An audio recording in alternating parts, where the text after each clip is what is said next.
Hey everyone, it's Sophie. I make videos about houseplants and books, and clearly today I was feeling a little bit silly. We're going to be doing a mega tier ranking of all the popular houseplants and also some of the rare ones that were really like Instagram sought after ones back in the day, back in the times when we were all going a bit cuckoo bananas buying plants. So on my libbity lappity top over here, we have got tiermaker.com. The tiers are going to be different categories that I have come up with, ranging from hot to go, which is my top tippity top, all the way down to prison. I want to change this background a bit later. That does me. Let me explain. So at the top here we have hot to go, Chapel Roan, slaying, can't get better than that. Below hot to go we have my cup of tea. In Britain, if you were saying something that is your cup of tea, that is high praise, okay? High praise. We then move down to above average. And the idea with this one is it's better than meh. I care somewhat, but it's not quite my cup of tea. I don't like it that much. We then move into nothing special. Self-explanatory. Under that, it's not in my house, which is very much a plant that I would have liked to keep, but there is a reason why it cannot be kept in my house. I don't dislike it, or it would have gone in the category below it, which is simply don't like it. Then we're creeping into the depths of despair, and it hates me, which means like I like this plant, I've tried with it, but we have a love-hate relationship, and in my direction it's simply just throwing a load of hate. It doesn't get on with me. And at the bottom we have prison. The bar is in hell with these plants. Any plants that go in this tier, they are my enemy. And of course I don't feel like this outfit is quite there. It's just not there enough to do this tier ranking. What does it need? Rainbow suspenders. I knew there'd be a day. And let me know in the comments if you do or don't agree with some of my takes. I know I've got some hot takes here at least. So let's do it, darling. Let's just do it. So here, very on theme, we've got a pink plant. How did the world know? This one is Aglaonema red zircon, and that name has always pissed me off because it is pink. It is pink, it's like hot pink fuchsia, and people used to order these so much when I worked in horticulture, and I didn't really get it, I must say. I never really get it. I don't like it. There we go. I simply don't like it. Aglaonema, I think this is Aglaonema's Silver Lady. It might be Aglaonema Christina. I like this type of Aglaonema with the rounded leaves. Like, they're quite pretty, though I've never owned one. And you can see I'm tempted to put it in above average because this is a plant that I would buy. Like, if I was going actively buying plants, I think I would. Like, it's not as on my radar as some of the other plants, but it's pretty. I have a bit of a soft spot for silver things. I'm committing. You know what? This is a really good exercise for me because for once in my life, I need to be decisive. But the universe heard me because this one is really easy for me. It's Alocasia Jacqueline. It's so beautiful. It's got this really weird leaf shape. They're kind of like fuzzy as well. I want one so much. I really do want one. I did have a baby. In fact, no, my housemate had a baby of one and she gave it to me to like try and revive. Did not go well. Did not go at all. I'm hoping one day I will get one of these. Jules has one. It is beautiful, stunning, amazing. Wow. Of course, I know where you belong. I'm not delusional. She's hot to go. The context is that before I didn't get on with Alocasia very well, but as you can see, I'm getting on with them a lot better now. This one's my favourite so much. Love her. This is Alocasia Platinum. But then there's ones like the Frydek, which I've literally owned 4 times, and I'm just not going to do it to myself again because it always ends up as a stump. But here next we have one that I have never owned, but I've always thought is really beautiful. It's the Alocasia Poly, and it's got this really strong midrib and veins that kind of remind me of a skeleton for some reason, even though it's not. I don't know, I get ribcage vibes. But these used to be a little bit more expensive when I was first getting into Alocasia, and I was really like, oh, I don't want to get one because I seem to not be able to keep them alive so far. But now I'm more confident with them. I'm putting it in my cup of tea. I can definitely see myself getting one of these. All right, next we've got the Frydek, and it's going in It Hates Me for the reasons just outlined a moment ago. Oh, I wish that I could keep it alive. I don't know why. That one is so finicky. Does anyone have tips for Alocasia Frydek? Okay, this one, super easy. This is the Alocasia I just showed you, my beautiful Alocasia Platinum. I love you.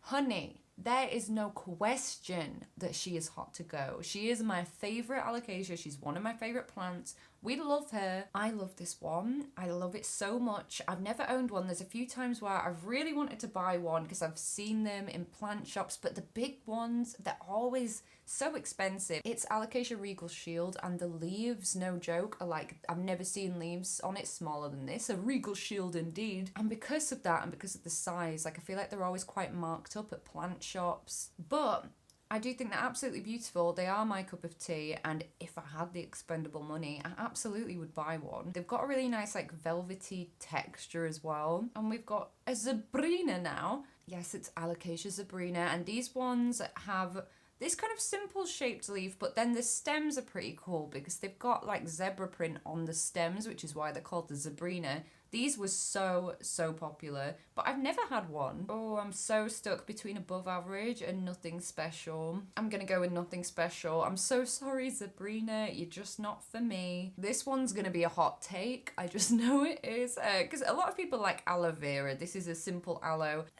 For someone with as many plants as me, like an aloe vera should not be hard. A few times I was burnt by the plant. Like I got one from IKEA, and my friend gave it to me, and it was like so mushy and overwatered that kind of put me in an instant hate relationship with this plant. I was like, no, I'm not going to buy one again because all the box stores, they're going to have done the same stuff and overwatered it. But I did end up buying them multiple times, and I ended up murdering them multiple times. Vera, it's me. It's not you, but you're going to prison. Oof. Me and aloe vera, we have a dark history. This is a medium silver. I love this plant so much. Beautiful, look at that. It's like really similar to a Monstera. I love the texture on the leaves. It's generally just fan-dabby-dozy. It's going straight in hot to go. You are hot to go. Next we have one that I feel many different conflicting ways about. This is a plant I love, but I find it a bit finicky. It's had some problems, and everybody else that I've spoken to also has had problems with this plant. In my opinion, it's the fussiest of the velvet leaf anthuriums, and for whatever reason, it hates me. I love it.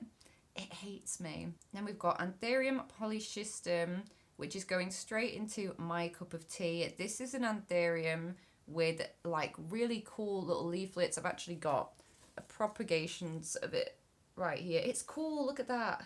Look at that. It's not like you expect an anthurium to look, but I had to chop it up because it is really thirsty and I wasn't going to be able to water it after I had surgery. So that's why she's chopped up. But before that happened, like, she's lovely. She's great. We had no problems. We're good friends. Then we get the Anthurium crystallinum. This is a silver blush I've got a picture of. Kind of feel the same way about both the normal crystallinum and the silver blush. The only difference is that the silver blush has this like silver sparkly variegation on the leaves, which makes it a bit prettier. I feel like I'm so show and tell right now. I've got a baby one. Here, I've actually got 3 silver blush right now. I'm going to give one to my nan. And this one is the easiest of the velvety anthurium, in my opinion.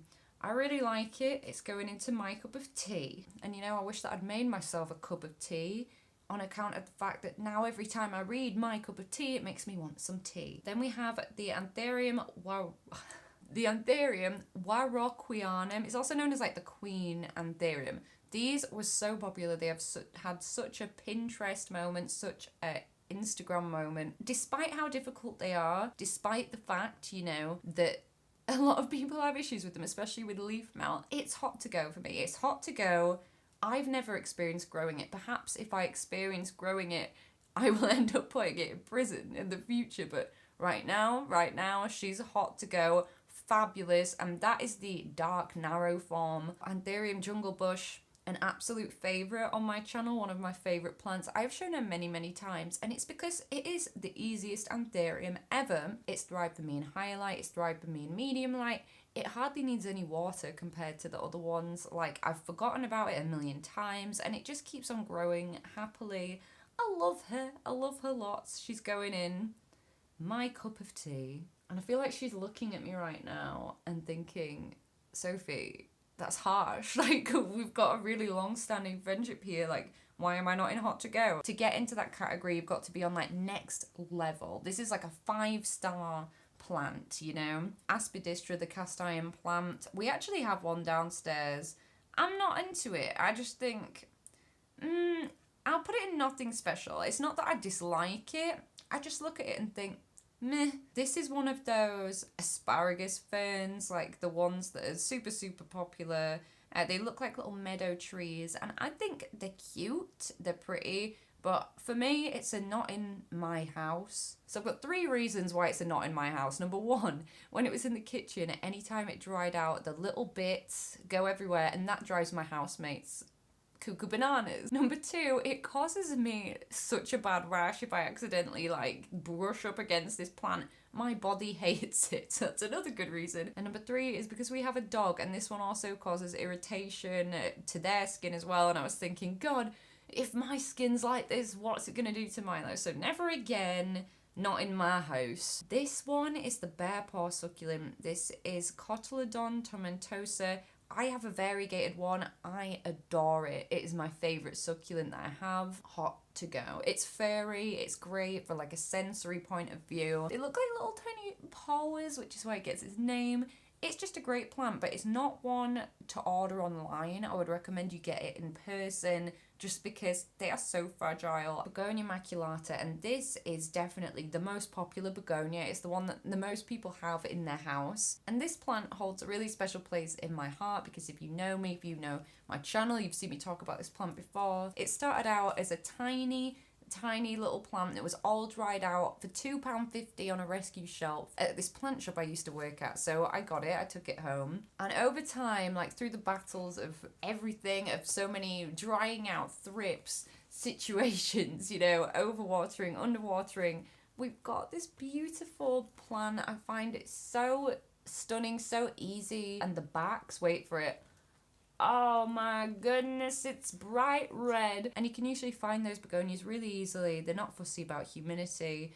They grow really, really fast. And for this reason, you are the begonia that makes it into hot to go, darling. Then we've got Begonia escargot. I think I might have even put this in a favourites video at one point, like a favourites plants video. Don't feel that way anymore. She hates me. I like her. She hates me. I think she's growing back at the moment. I wish it was not so. I wish that she didn't hate me, but alas, we are here. Then we've got Bird of Paradise, and I've certainly thought about having it before, but not in my house because I just have limited space, as you can see. It's too big. It's too big. Not in my house. This Calathea with the patterns on the leaves, this is Calathea medallion, and I've got one back in that mess over there. And I do like it. We've definitely had some near-death experiences with it, but I definitely put it on above average. It puts up with me making it live next to a radiator, and it's a Calathea, so that's pretty amazing. Tenanthe, nothing special. Oh God, technology. Oh God, what's happening? Not there. Nothing special. Tenanthes are basically the same as a Calathea in the kind of care, the kind of way that they look. And to me, they're just like an inferior Calathea. I'm not into them. Here we have Calathea network, and I feel like complicated ways about this. I've never owned it, so I've never grown it myself. I might have watered it like once at an old work or something, but this wasn't really giving me the experience. I like the patterns on the leaves. It reminds me of the Matrix, but I don't know if I like it enough. But I don't dislike it. It's gonna have to go nothing special. English ivy can go to prism, just straight up. And I bet at least one of you is sat there thinking, you culture traitor, call yourself an English person. But there are several reasons that a lot of people don't like growing ivy in Britain. One of them being that it's massively invasive and we just think of it more as a weed. No thank you, stay in prism. I lied to you, I apologise. I said I was only going to put one begonia in hot to go, but Begonia griffin's going in hot to go too. It is so beautiful, and I love a really weird leaf shape, and it's silvery as well. Oh, lovely. This one was a super trending plant. It's the type of euphorbia that kind of looks like bones. It's Euphorbia lactea white ghost, and these had such a Pinterest moment, like back in the day, and I love it. I actually got one last year, and it's only just grown the tiniest, stumpiest little root ever. I mean, at the moment, mine's still alive. I do personally really like it, but I'm gonna go with it hates me, which is kind of doubling up as it's very difficult to root. I would recommend definitely getting that as a rooted plant if you can. This is a type of euphorbia, another type of euphorbia. I think it's Euphorbia trigona rubra, and it's the one with all these little tiny circular things on the sides of it. They don't ship very well at all. I've seen that firsthand. But also all those bits always get knocked off. It's always generally a bit of a disaster, and I don't like the look of it. And I like a lot of weird looking plants. This one is a classic. It's a Boston fern, and this is one of the main houseplants associated with the plant boom in Victorian England. Like, one of the first things that got us as a modern society into plants still today. So on that legacy alone, I feel like it would just be rude to put this plant in nothing special. Rude and naive of me. So I'm gonna put it in.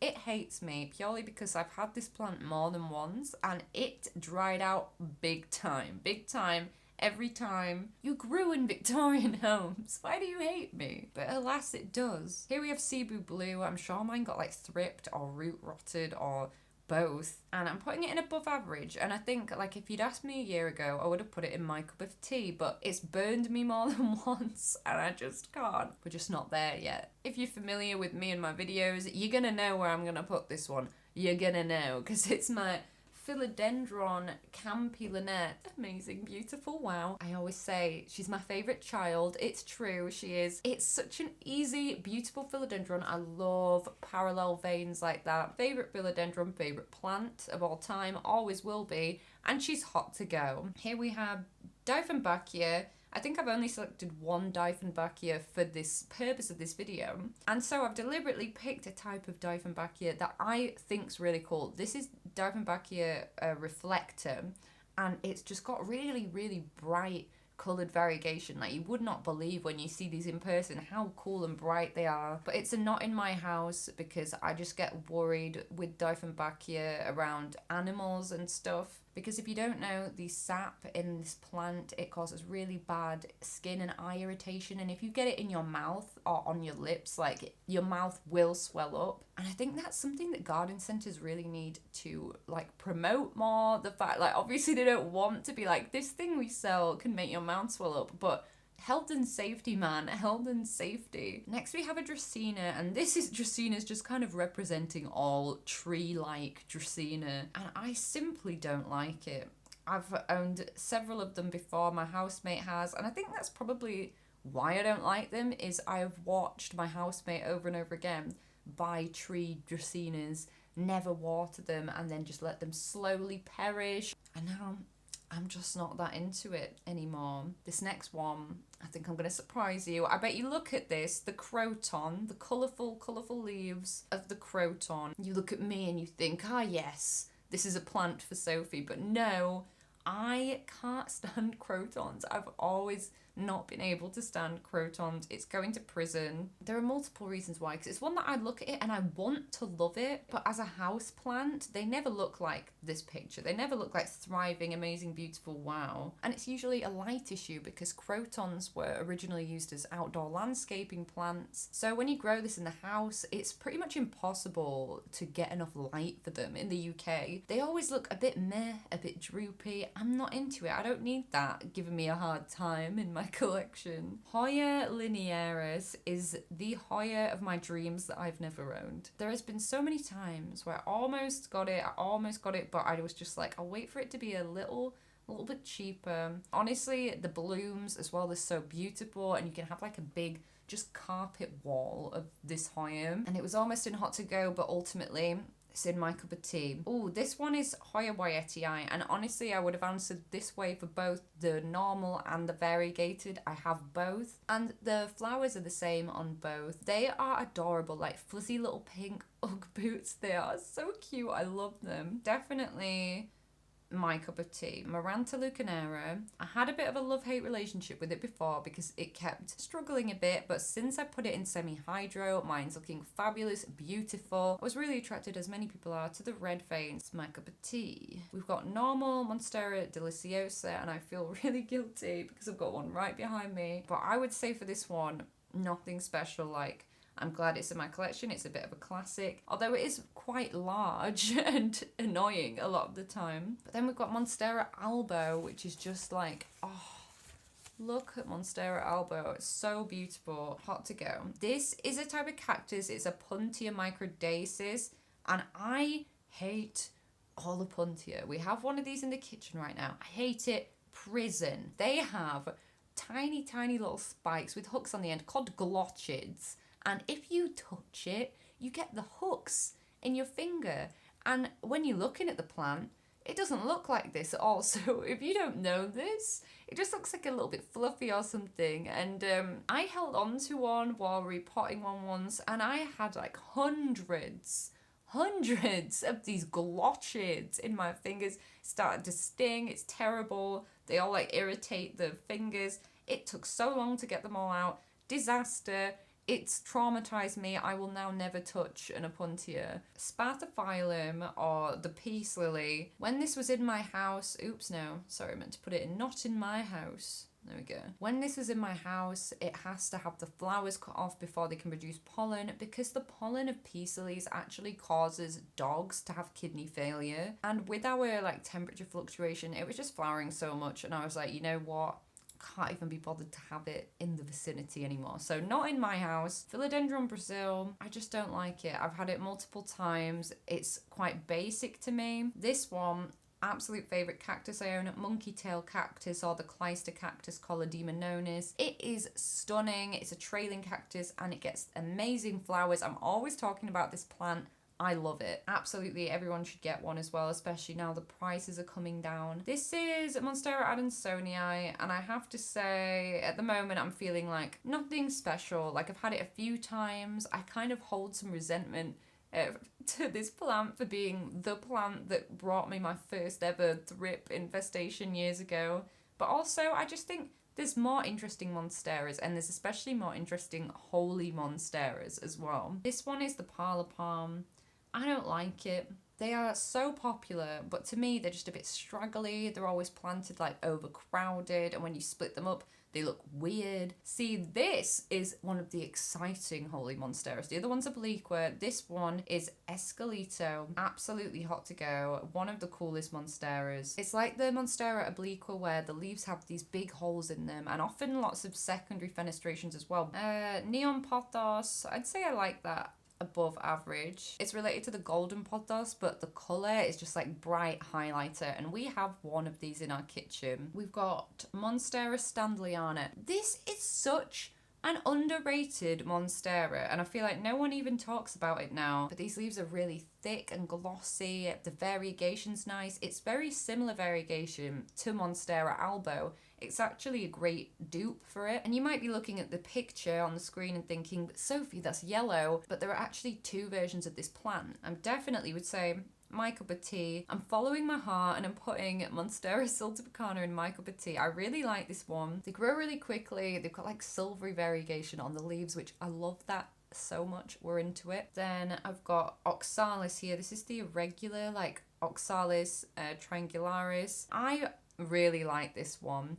There's been multiple times when I've almost bought it and then I haven't. You might have heard it be called like a shamrock plant. They are so forgiving. You could literally chop the whole thing off and it would just start regrowing again for you. And they get the cutest little flowers. They remind me of the pinguicula flowers that I would really like to get that one. I've never had it. I think every single person that has found their way to this video probably recognizes this plant. This is Philodendron Pink Princess, the diva, the legend, the internet famous plant herself. People went head over heels for these. It was intense. It was intense. I just feel like my experience growing it has put me off it. And yeah, this is probably a hot take, but to me now it's just like nothing special. Like, I'm actually having to will myself not to give up on it and to keep trying with mine. This one, and whoever's specimen this was of this plant, it is beautiful. This is Philodendron rubijuvenile El Choco Red. Mine used to live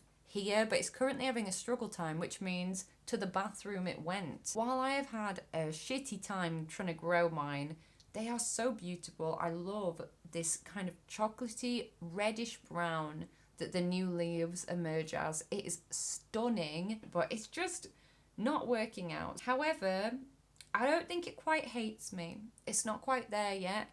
So we're going in above average because my bad experiences have knocked it down from potentially being my cup of tea. Philodendron Florida Ghost. Don't even have to think about it. My cup of tea, even though that this plant rotted on me like multiple times, it's doing well now. It's doing good, it's looking beautiful, and it just got a really nice new minty leaf. And this was actually the first like rare plant that I ever bought. Monstera High Constellation. These were so popular and so expensive for so long before tissue culture. This particular example has bigger patches of variegation. It's usually more like speckledy, and I think these are absolutely stunning, and I would really like to get one day, but I will say above average because I've seen several issues that can occur while growing this plant, and I'm just not ready for it yet in my life. Stramanthe Trio Star. Again, really similar care to a Calathea, which can put a lot of people off. I've never owned one. I think they're beautiful though. I would like to get one day and try it for myself. String of Pearls, the thing you either love or hate. I've heard so many horror stories. I'm sure many people that would be sat here right now would be saying, prison, put it in prison. I have never grown it myself. I was actually surprised when I touched one for the first time how rubbery the pearls feel. I personally think this plant is stunning. I think it looks like peas on a string, and I really want to try it for myself. Kind of the whole representation of carnivorous plants today is Venus flytrap, and I have had it before, and I classically unalived it by not knowing anything about it before I bought it, which is what I think unfortunately happens to 90% of them sold in the UK, if not more. I think they're really cool, but it makes me really sad how we like abuse these plants as a seasonal novelty in the UK. It's not right, and I wish that they weren't sold in supermarkets and stuff. I think they're really cool, like the science of how they work is just so interesting to learn about, and I would definitely like to try and grow one again in the future. So I've stuck it in above average.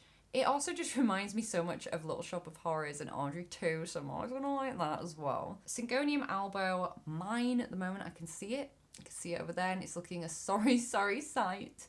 A sorry sight indeed. It hates me. I like it, but I'm gonna see if I can't change that around a bit in the future. String of Hearts, absolute classic. Think that they are overhyped. I like mine, but I do think it's nothing special. I think they can look really cool, and I think that just in recent years I've just gone off it a bit. The Neon Robusta, it hates me, I'll tell you that much, but I'm putting it in prison because I honestly never want to see it again. I never want to be in the vicinity of one again. We just had so many years battle, me and this Syngonium, and it shouldn't have been hard. This is what makes me so annoyed about it, but I made it harder for myself than it needed to be. Now we just basically wish the worst for each other. This one, not everyone will have heard of this one. It's Saxifrage, Strawberry Saxifrage. Am I pronouncing that right? You would be really surprised how many people were buying the little baby 6cm pots of the Saxifrage. I personally hate it. I hate it so much. It doesn't belong in prison because it's not wronged me personally. You know, prison is an extreme place to go. But the main reason I don't like it is it looks like someone got a load of threads of cotton and just shoved it on your plant and they're just dangling down. Like, it's part of how that plant grows. Can't stand it. Hate it. I really don't like it. Then we've got spider plants, and another classic, one of the most common plants probably that people have in the UK. And I'm putting in not in my house simply because I am traumatized. I really have a thing about spider plants. I really don't like them. They creep me out. The reason they creep me out is so stupid because it's not true. When I was a kid, my nan used to hang these right outside the downstairs toilet. When I'd walk to the toilet, you'd have to go under it, and obviously they have all the little babies on the thing. And my nan told me that's a spider plant, and I, as a small child, didn't know what that meant. I just thought, oh my god, it's a plant where spiders live inside and they're gonna go on me. Once Harriet thought she bought me a spider plant and I was like, oh no, but it turned out to be a Dracaena, so it was okay. And finally, we've got Alocasia Black Velvet, and this is a plant that I have bought 3 times. It was the first Alocasia I ever tried. Did not go well, but good grief, I think about where I was putting it light-wise and stuff, and it was like in the dark, basically. Not a good idea. I'm gonna be kind to it because it was me. It was me. It was not this plant. It was me. And I do like you above average, and I would like to try again one day. I have absolutely no idea how many plants we just tier ranked. I have a whole bunch more of these if you guys like this video and you want me to do another one in the future. So anyway, that's gonna be it for this video. I hope you guys enjoyed it. Let me know in the comments if you disagree, if you agree with any of my takes. I make videos about houseplants and books, so if that interests you, please do hit that button, subscribe to be notified when I next make a video, and I hope you're having a great day thinking about plants.